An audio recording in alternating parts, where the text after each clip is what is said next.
तो आज हम पढ़ते हैं एक नया टॉपिक और प्लांट जगत यानी पादप जगत के बारे में अध्ययन करेंगे और हम पढ़ेंगे उसमें सवाल। ठीक है, तो स्टार्ट करते हैं वीडियो।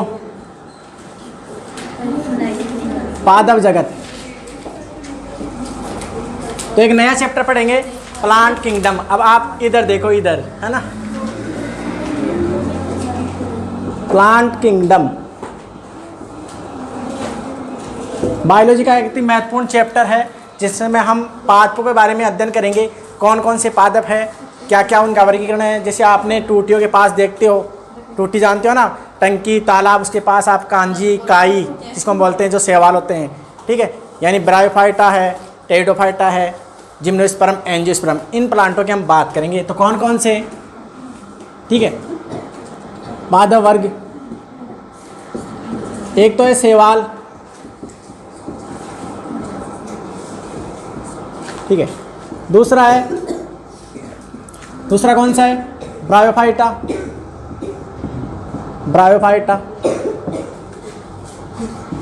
और तीसरा है, सही तो आ रहा है ना, अरे टेरिडोफाइटा, और एक है जिम्नोस्पर्म, ठीक है, और पांचवा है एंजियोस्पर्म। तो इस पादप जगत में हम ये टॉपिक पढ़ेंगे, शैवाल पढ़ेंगे, ब्रायोफाइटा पढ़ेंगे, टेरिडोफाइटा पढ़ेंगे, जिम्नोस्पर्म पढ़ेंगे और एंजियोस्पर्म पढ़ेंगे हम। ठीक है, एंजियोस्पर्म पढ़ेंगे हम। ठीक है, दिख रहा हूँ अच्छी तरह, ठीक है। सबसे पहले हम बात करेंगे शैवालों की। आप सुनो रे, शैवालों की बात करेंगे हम। शैवाल जिन्हें हम क्या क्या कहते हैं, हम देखो ध्यान से, अब आप इधर ध्यान लगाओ, है ना, उस पर ध्यान मत लगाओ। ठीक है, शैवालों को हम एल्गी बोलते हैं, एल्गी, इन्हें हम एल्गी बोलते हैं, शैवाल कहते हैं। टंकियों के आसपास तालाबों हम देखते हैं, इसे कांजी बोलते हैं। अपनी भाषा में, इसे आम भाषा में काई बोल देते हैं, काई। ठीक है, तो शैवाल, एल्गी, कांजी, काई, हम इन्हें बोलते हैं। अब इसी एल्गी से संबंधित हम अध्ययन करेंगे कि शैवाल के जो जनक हैं, यानी शैवाल विज्ञान के जनक कौन हैं। इसके अलावा शैवाल में कौन कौन से पादप आते हैं, इनके अध्ययन करेंगे। इनमें कौन कौन सी संरचनाएं यानी विशेषताएं होती है, नहीं होती है, वो हम पढ़ेंगे।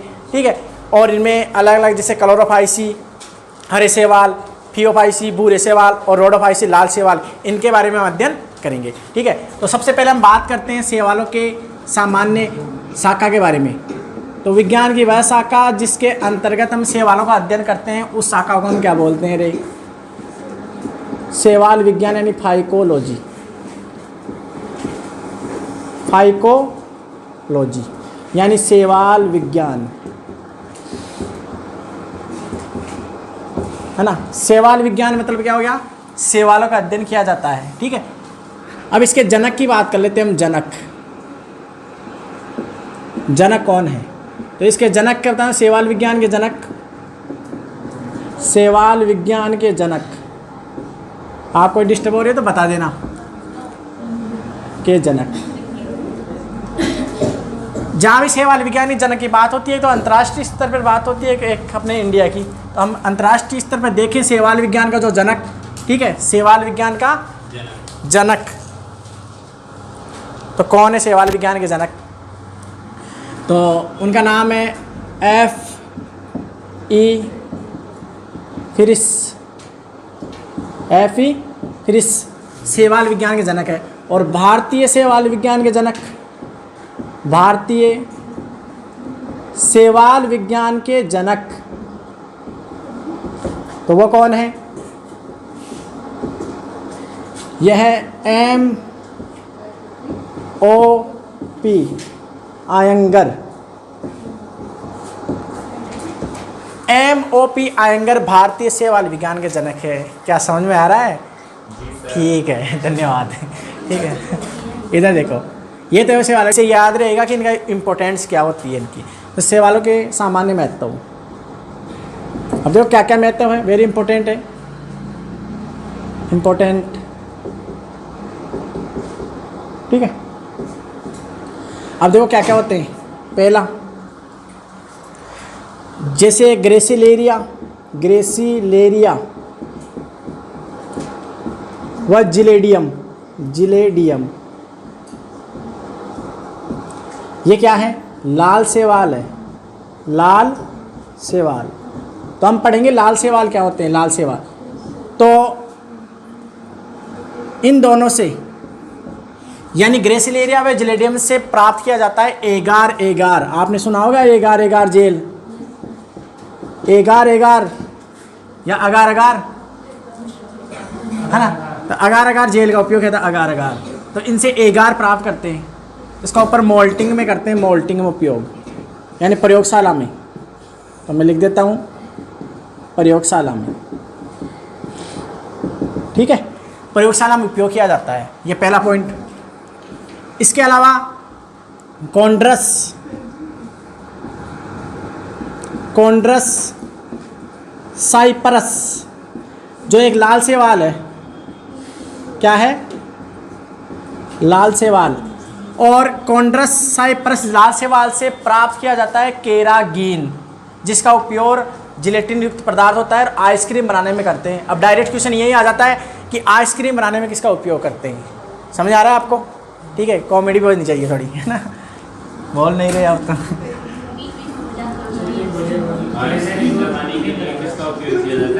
हाँ, तो केरागीन प्राप्त, ये क्या होता है? जिलेटिन पदार्थ, जिलेटिन युक्त होता है और आइसक्रीम बनाने में उपयोग करते हैं। किसमें?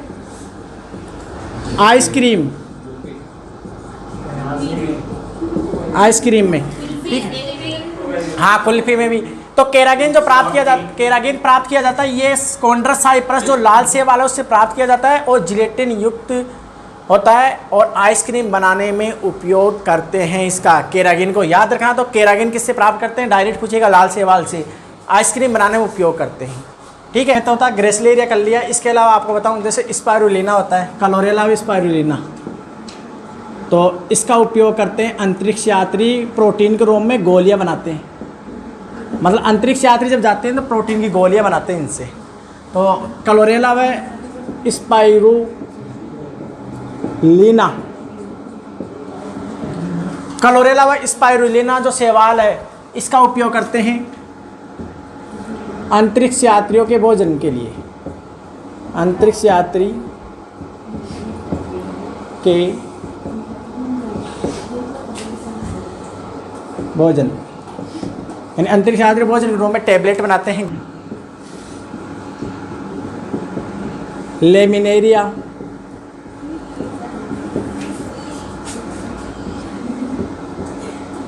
खाने योग्य, है ना, खाने योग्य होते हैं, खाने में काम लेते हैं इनको, ठीक है। अब आगे हम बात करेंगे ये क्या होते हैं।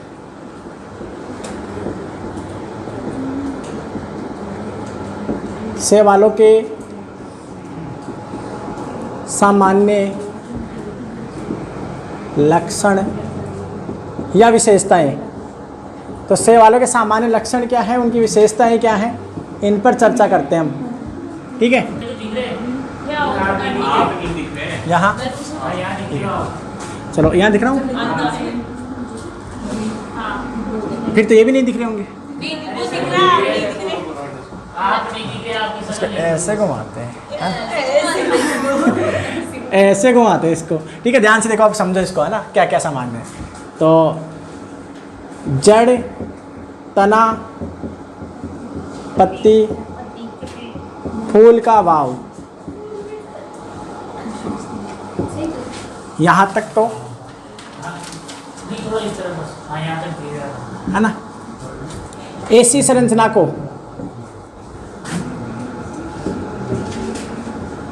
ऐसी संरचना को थैलस कहते हैं। मतलब इनमें जड़, तना, पत्ती, फूल, इनका अभाव होता है। ऐसी संरचना को हम क्या बोलते हैं? थैलस। समझ आया? इनमें जड़, तना, पत्ती, फूल नहीं होते। दूसरा, इनमें जाइलम उत्तक नहीं पाया जाता, फ्लोएम उत्तक नहीं पाया जाता। जाइलम उत्तक का काम क्या होता है? खनिज लवणों को अवशोषित करके पत्तियों तक पहुँचाना। ये होता है ना, पत्तियाँ ही नहीं है, क्या ज़रूरत है इसको पहुँचाने की, है ना। तो इनमें सवन उत्तक का अभाव, सवन उत्तकों का, सवन उत्तक बोले तो किसे बोले हम? जाइलम व फ्लोएम को। जाइलम उत्तक को दारू उत्तक बोलते हैं रे। दारू का अर्थ छड़ना, तो छड़ जाती है ना दारू, इसीलिए इसका नाम पड़ा था दारू उत्तक। इसको दारू उत्तक बोलते हैं, दारू उत्तक। ठीक है, तो जाइलम व फ्लोएम यानी पोषो उत्तक का अभाव। तो जाइलम फ्लोएम उत्तक का इनमें क्या होता है? अभाव होता है। ठीक है, इसके अलावा इनके आवास की बात करें हम, तो आप बताओ कहाँ कहाँ होता है? टंकी पर भी दिख जाएगा, टंकी के टूटी के पास, तालाब में, झरनों में, नदियों में। ठीक है, लवणीय जल, अलवणीय जल, लकड़ी के ऊपर, है ना, पत्थर के ऊपर, लगभग सभी जगह ये पाए जाते हैं। दीवारों पर, ठीक है, हाँ हाँ, ढांडों पर। आवास की बात करें तो आवास पत्थर, लकड़ी, दीवारों, ठीक है, समुद्र, समुद्रीय जल, लवणीय जल बोल दो ना। समुद्री जल क्या बोलते? लवणीय जल, अलवणीय जल, अलवणीय जल। ठीक है, इसके अलावा सभी जगह उपस्थित, सभी जगह उपस्थित। ठीक है, आर्द्र नमीयुक्त, आर्द्र नमीयुक्त वातावरण में उपस्थित, वातावरण में उपस्थित, मतलब ये आर्द्र नमी चाहिए इसको। ठीक है, आर्द्र नमीयुक्त वातावरण में पाए जाते हैं।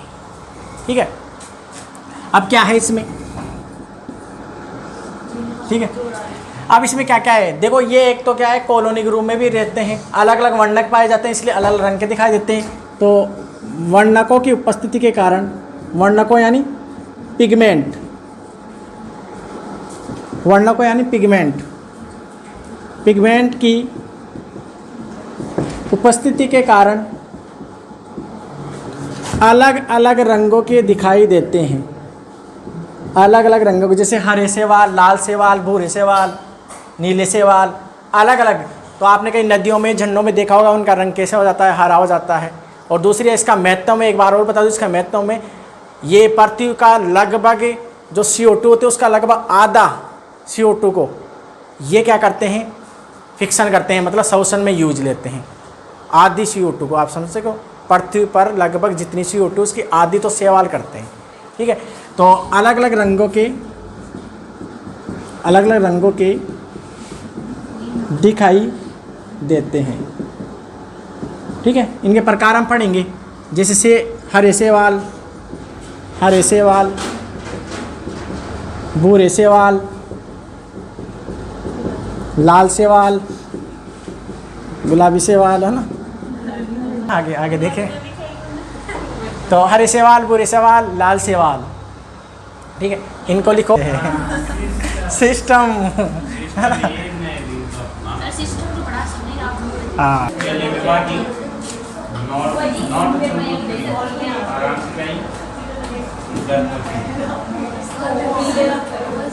आप सुनो, 5 पॉइंट समझो ध्यान से।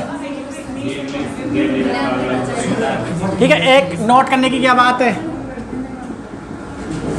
नोट करने की बात है। पृथ्वी के, अगर ध्यान से इधर देखो, अब सारे पृथ्वी पर जितनी CO2 है उसका आधा तो क्या करते हैं, ये उसको क्या करते हैं, शोषण क्रिया में यूज लेते हैं। तो मैं कह सकता हूँ पृथ्वी पर उपस्थित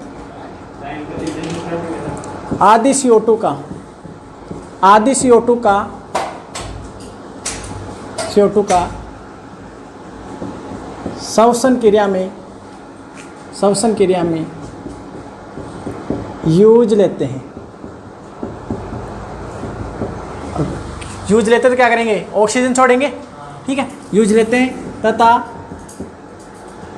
O2 मुक्त करते हैं, O2 मुक्त करते हैं।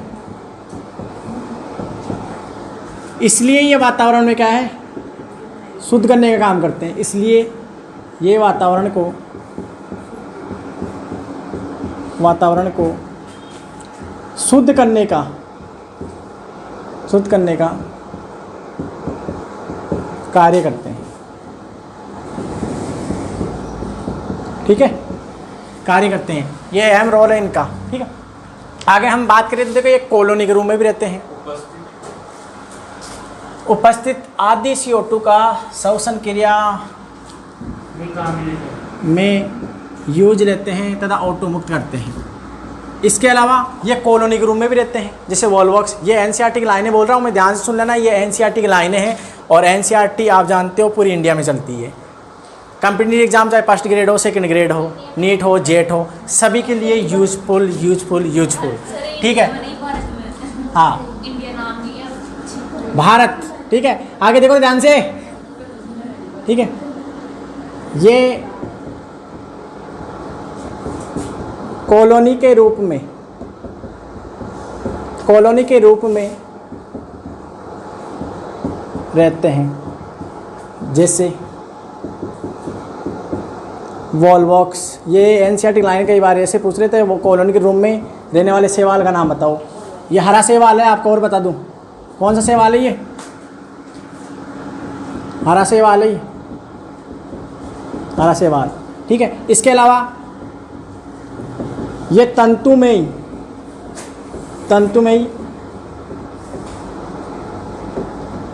संरचना में भी रहते हैं, तंतुमयी संरचना में। तो तंतुमय में कौन था? Ulothrix, spirogyra.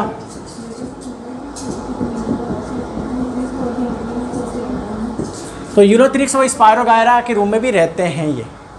ठीक है, अगर इनमें हम ले लें अगर जनन वाले टॉपिक को, जनन कैसे होता है इनमें, रिप्रोडक्शन कैसे होता है।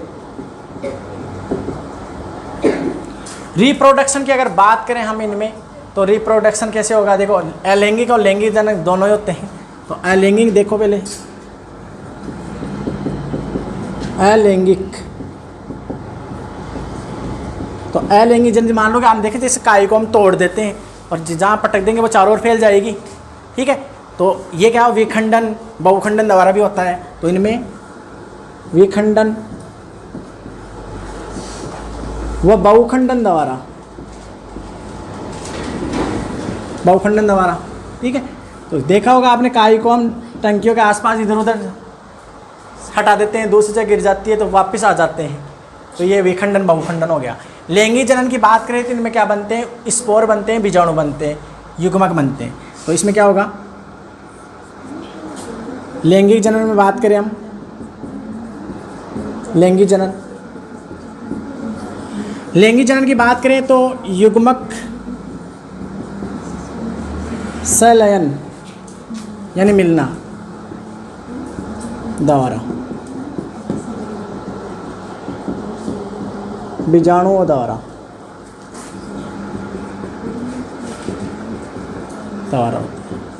ठीक है, इसमें चल बीजाणु पाए जाते हैं। चल बीजाणु जैसे जूस्पोर, क्या बोलते हैं उसे? जूस्पोर।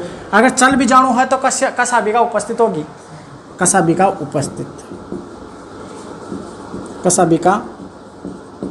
उपस्थित। ठीक है, जूस्पोर यानी स्पाइरोगायरा में होता है जैसे। तो ये हो गया इनमें चल बीजाणु। अब एक नोट करने की क्या बात है, ध्यान से इधर देखो, सुनो एक बार ध्यान से। देखो, जो भी जीव होता है उनकी एक अवस्था होती है जिसे द्विगुणित अवस्था बोलते हैं। सामान्य रूप से द्विगुणित अवस्था, जैसे हमारी अवस्था क्या होती है, हम द्विगुणित है सारे। हमारे गुणसूत्र कितने? 46। ठीक है, द्विगुणित अवस्था में होते हैं। और युग्मक जब बनते हैं, जब गुणसूत्रों की संख्या आधी हो जाती है अर्धसूत्री विभाजन के फलस्वरूप, तो इनमें क्या होगा, इनकी जो प्रभावी अवस्था होती है ना, वो युग्मकोद्भिद है यानी अगुणित है। क्योंकि इनमें जब भी युग्मक संलयन होगा, जाइगोट बनेगा, उसके तुरंत बाद वापस क्या हो जाता है? अर्धसूत्री विभाजन हो जाता है। मतलब इनका पूरा जीवन ज़्यादातर क्या रहता है? अगुणित होता है, गुणसूत्र की संख्या आधी रहती है, अपने नहीं होता ऐसा। ठीक है, तो इसमें नोट करने तुम्हारे फायदा, कोर्स जल्दी होगा। दूसरा, तुम शांत रहोगे है ना, और ध्यान से पढ़ोगे। अब बताओ सही बात है कि नहीं है? बोलो आपको फ़ायदा होगा नहीं होगा? बोलो देश का कल्याण होगा कि नहीं होगा? है ना। बोलो देश आगे बढ़ेगा नहीं बढ़ेगा? बढ़ेगा ना देश आगे? बढ़ेगा।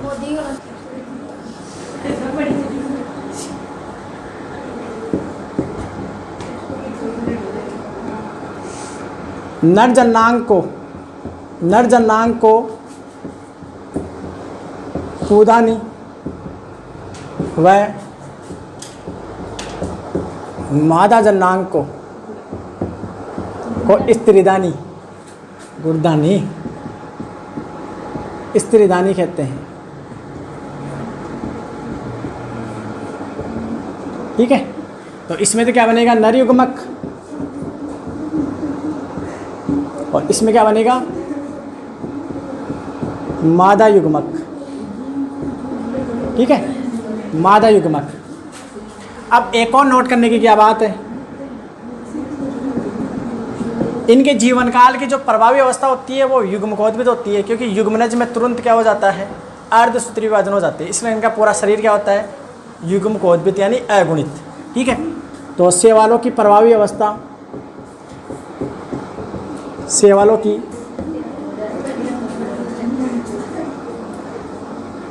अगुणित, अगुणित, अगुणित को क्या बोलते हैं?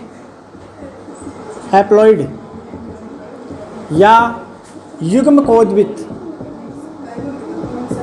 युग्मकोद्भिद।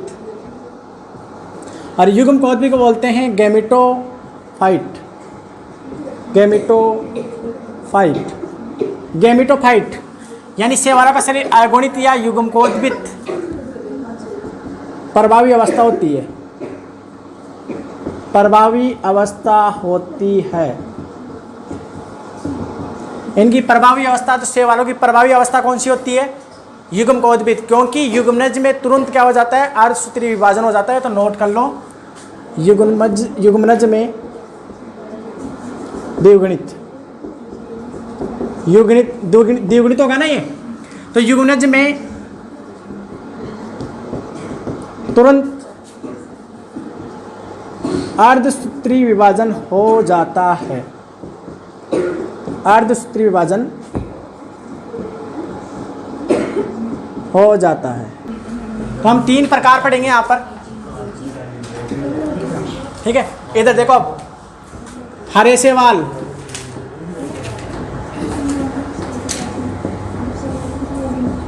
हरे शैवाल को बोलते हैं क्लोरोफाइसी या क्लोरोफाइटा, क्लोरोफाइटा बोल दो,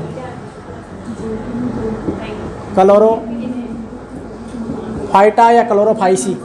हरे शैवाल, इन्हें हरे शैवाल क्यों बोलते हैं? पहला तो क्योंकि इसमें क्लोरोफिल ए, देखो chlorophyll a b c d e, ये क्लोरोफिल पाया जाता है, पर्णहरित पाया जाता है, जिसमें क्लोरोफिल ए और बी मुख्य होता है, इसकी वजह से हरे होते हैं। तो वर्णक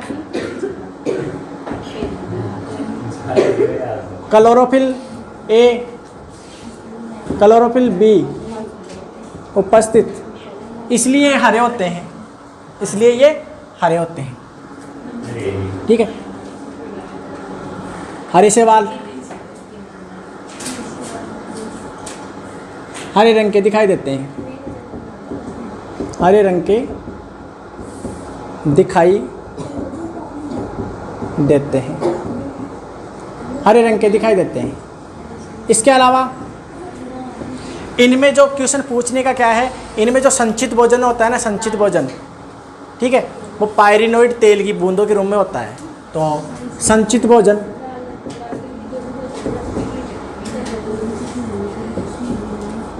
संचित भोजन तेल की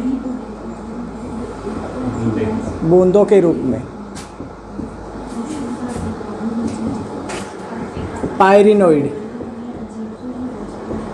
पायरिनोइड, ठीक है, या स्टार्च, ठीक है, तेल की बूंदों के रूप में पायरिनोइड या स्टार्च के रूप में होता है संचित भोजन। ठीक है, संचित भोजन। तो क्लोरोफिल ए व बी की उपस्थिति के कारण ये हरे रंग के दिखाई देते हैं। एग्जाम्पल कौन कौन से हैं? हरे शैवाल की बात करें तो वॉलवॉक्स, वॉलवॉक्स, कारा ठीक है।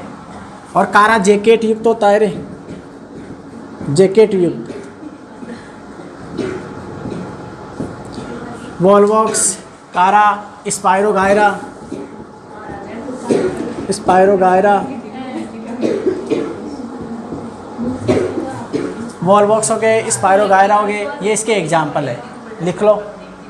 और भी एग्जाम्पल है, ये तो लिखो आप, है ना। तो वॉल्वॉक्स हो गए, कारा हो गए, स्पायरोगायरा, ये इनके प्रकार है, शैवालों के उदाहरण।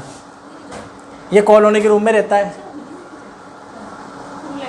और सभी शैवालों के जो जननांग होते हैं ना, जैकेट विहीन होते हैं, पर ये जैकेट युक्त होता है, आवरण होता है मतलब।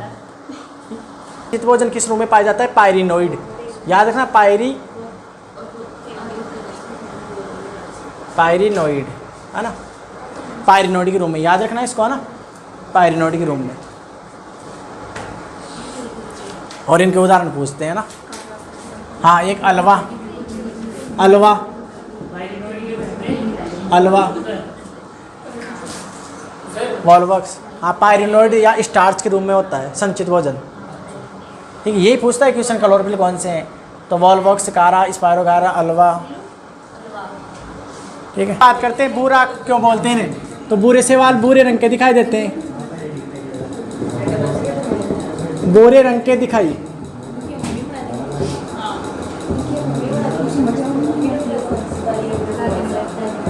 अरे भूरे रंग के दिखाई देते हैं, क्यों देते हैं? वर्णक, वर्णक पाए जाते हैं फ्यूकोजेंटिन, फ्यूकोजेंटिन वर्णक के कारण ये भूरे दिखाई देते हैं। इसका मेन कारण क्या होता है? फ्यूकोजेंटिन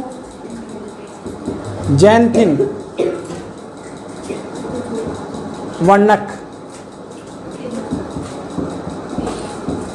फ्यूकोजेंटिन वर्णक के कारण ये दिखाई देते हैं। इसके अलावा क्लोरोफिल ए, ठीक है। संचित भोजन किस रूप में होता है? संचित भोजन की बात करें भूरे शैवालों में, तो संचित भोजन मैनिटोल, मैनिटोल, वो लेमिनेरिन, लेमिनेरिन,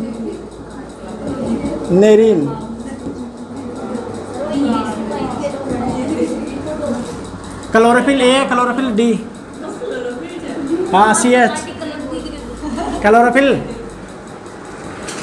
मैनिटोल व लेमिनेरिन, ठीक है। उदाहरण क्या होते हैं इसमें? ठीक है, जैसे फ्यूकस, फ्यूकस, फ्यूकस हो गया, ठीक है। लेमिनेरिया हो गया,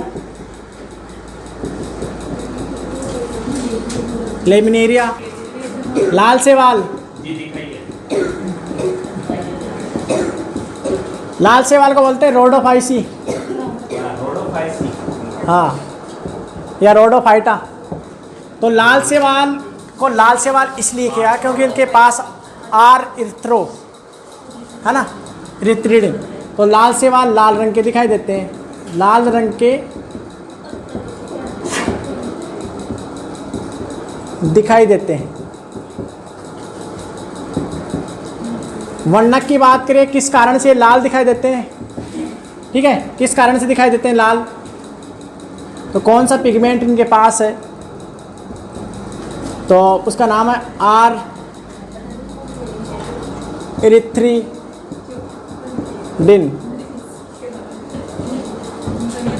आर-फाइक्रोइरिथ्रिडिन के कारण क्या है, लाल दिखाई देते हैं, इसलिए लाल शैवाल कहा गया है इन्हें।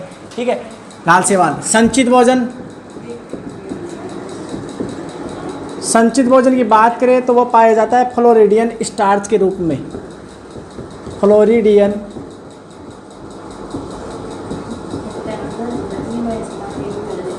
स्टार्च के रूप में। ऐसे बच्चे हो ना। एग्जाम्पल, पॉलीसाइफोनिया, पॉलीसाइफोनिया, पॉलीसाइफोनिया हो गया, ग्रेसिलेरिया हो गया, ग्रेसिलेरिया, जिलेडियम,